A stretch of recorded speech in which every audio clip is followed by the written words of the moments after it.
né? Então, e olhando o histórico de pagamento de dividendos dela, ela também nunca foi uma excelente pagadora de dividendos. É por isso que eu vendi ela. Ela prefere fazer bonificações, esse é o foco Isso. dela. E eu tenho o Bradesco pensando em ganho de capital puramente. Porque realmente dividendo não dá. Naquela quedona lá, né? Comprar na queda pensando no ganho de capital, porque ela ficou tão descontada que quando ela começar a voltar a dar os resultados anteriores, o preço vai saltar. E aí eu quero ganho de capital. Então ela faz, dentro da estratégia do Barsi, parte da carteira de oportunidades. Não é carteira de dividendo. Não dá pra dizer que o Bradesco é para dividendo. Não tem como você aí ressaltou. E aí, como ela fazia parte da minha estratégia de dividendos, estava na parte de dividendos, aí por isso eu vendi ela. E realmente pensei, né, em recomprar quando ela teve aquela queda lá, mas eu já tinha alocado capital em outra empresa. Por exemplo. Foi quando eu entrei na Brasil Agro, né? Eu já tinha alocado na Brasil Agro e preferi não entrar. E falando ainda de bancos, né? Você acha que esse é o momento de fugir de bancos como Santander, Itaú, até um Bradesco aí? Assim, o mercado, o setor bancário no Brasil já é muito consolidado, né? Não tem mais muito para onde crescer.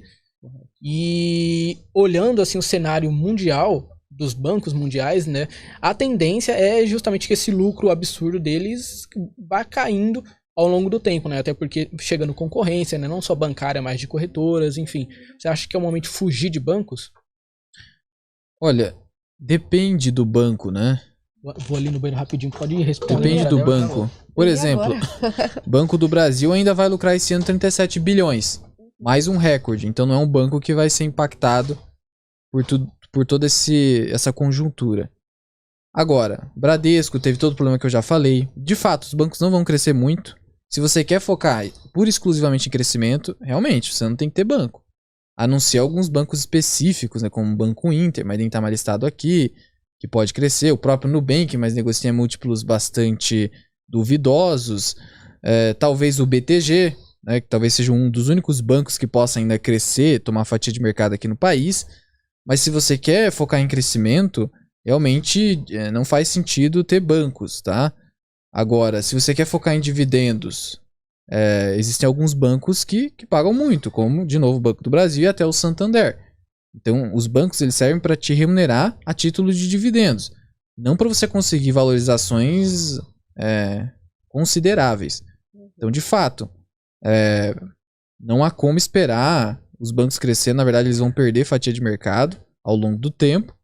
E é por isso que você tem que ter cuidado com o preço também, porque eles podem ficar por muito tempo andando de lado, até cair um pouquinho, porque eles não têm muito para onde crescer. Talvez no máximo cresçam 3% ao ano, 4% ao ano. Então, essa é uma cautela que tem que ter e entender qual é o propósito de ter uma ação bancária, né? Acho que isso que é importante para o investidor. Ele tendo definido qual o propósito que ele tem, não interessa qual empresa que ele tem, se ele sabe por que ele está comprando. É isso que é importante.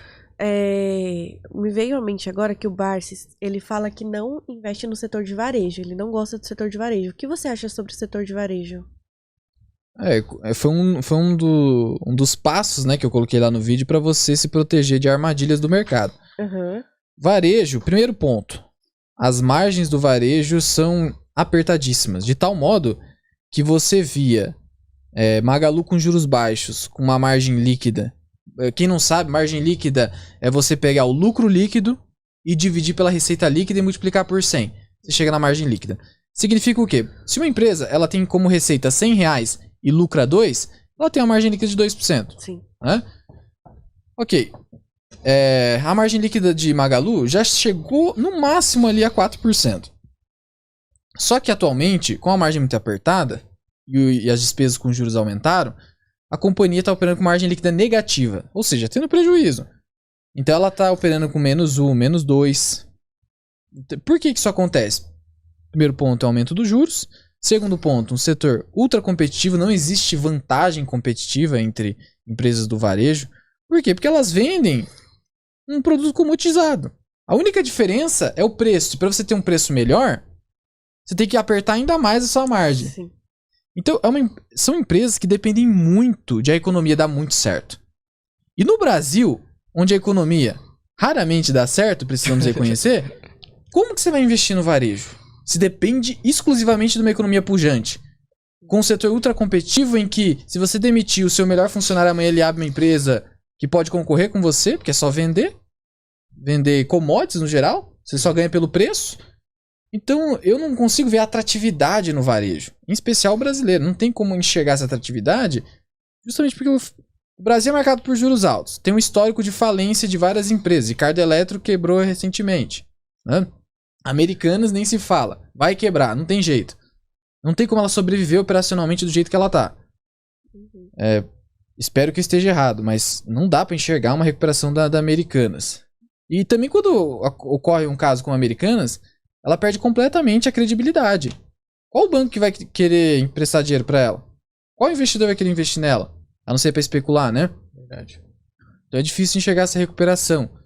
Então esse é o problema do varejo. Margens apertadíssimas. E o Buffett não investe em empresas com margens apertadas. Porque ele sabe que você fica muito na corda bamba. Se der qualquer coisinha que der errado, você se ferrou, vai ter prejuízo. Então, por conta disso, e pelo histórico de quebra dessas empresas, e de ser ultra dependente de uma economia forte, não dá. Quando a gente investe, principalmente nessas nossas estratégias de ações brasileiras, a gente não pode ficar dependente da economia. A gente tem que, inclusive, fazer uma análise que não é top-down, que é olhar do macro para o micro. A gente vai fazer uma análise bottom-up. A gente vai pegar o setor e a empresa e verificar se tem como ele fazer parte da nossa carteira. E a gente só pode fazer isso em empresas que o setor é forte, o varejo não é, e que a empresa é forte, e geralmente empresas do varejo não são. Então, eu prefiro não. Faz todo sentido. Toalete, você faz a pergunta do Felipe, por favor? Felipe Reis, ele fez uma pergunta aqui, né? Ele investe só nos Estados Unidos, né? Uhum. Via a corretora aqui em Interactive Brokers, né? E ele perguntou se ele está errado em investir só nos Estados Unidos, né? Não sei se ele mora lá, né? Ou se mora aqui no Brasil e investe só lá. Não está errado. Só que ele precisa ter ciência que ele está trocando a oportunidade do mercado brasileiro. A gente está hoje com a bolsa de valores muito barata, claro. É barata porque tem motivo, né? Nada acontece sem motivo. Por que é barata? Juros reais, um dos maiores do mundo, no momento, né? A gente olha para o índice PL do Ibovespa. Como a gente está muito concentrado em commodities acabaram impactando nesse índice, mas ainda assim ela está barata. E a gente vê inúmeras empresas aí negociando muito abaixo do que historicamente os seus pares negociam no Brasil e no mundo, e historicamente a própria empresa negocia historicamente. Então a gente vê que hoje há um cenário de empresas baratas no país. E no país ainda faz sentido investir pensando em dividendos. No Brasil faz todo sentido. Eles não são tributados. Então, se você está exposto exclusivamente no exterior, você vai trocar essa oportunidade do Brasil. Tá? Mas, se você não quer se expor na economia brasileira e se sente seguro lá fora, você está numa das maiores economias do mundo. Que tem um mercado muito mais líquido. Então, teoricamente, quando tudo dá certo nos Estados Unidos, as ações sobem mais. Porque tem muita gente, o pessoal só vai comprar lá. O dólar é uma moeda muito mais forte porque tem muita demanda. Todos os países querem ter reservas em dólar. Quem quer ter reserva em real, né? Então, claro. Só que eu acredito que se você ficar exposto só no exterior, você vai trocar uma rentabilidade muito boa que você pode encontrar aqui no Brasil. Sim. Mas eu, na minha visão, por isso que eu falo pra ter os dois.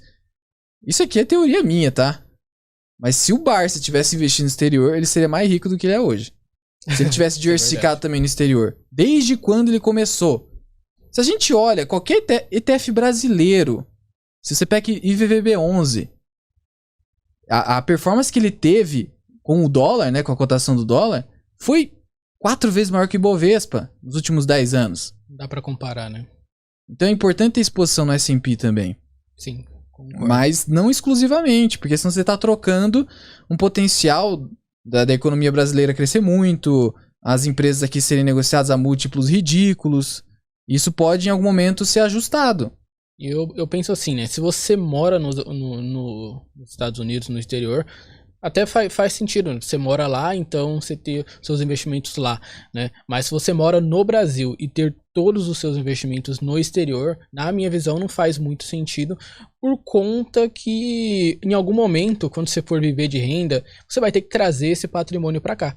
né? A não ser que se você pense em morar no exterior daqui a alguns anos, né? Mudar para lá e não voltar para o Brasil. Mas se todos os seus gastos, custos, a sua vida tá aqui no Brasil, eu acho que é interessante você ter pelo menos ali 50% do seu patrimônio no país onde você mora e você pretende morar. Pelo menos é a minha visão. Não sei se você concorda ou se tem alguma metodologia parecida. Eu acho que ainda o cara que tá lá no exterior, ele tem um motivo de investir no Brasil porque ele recebe em dólar, provavelmente, esse cara. Ele tá trabalhando lá.